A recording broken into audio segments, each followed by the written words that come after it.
market updates tayo today. Okay, gold, August 9. Yan. So, narito ako sa H1 frame dahil dito ako nag-execute ng aking trade. So, as you can see, meron ng shift, okay, ng structure from downtrend to uptrend. Okay?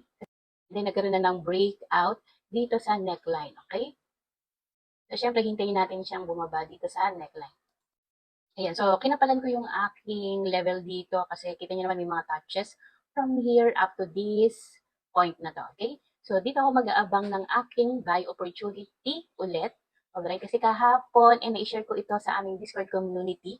Yan, yung aking setup yesterday.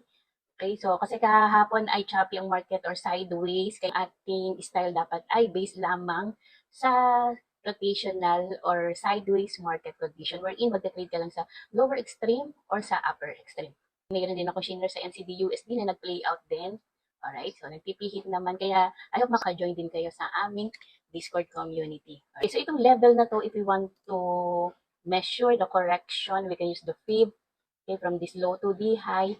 And syempre yung 38.2 na level at saka itong 50%.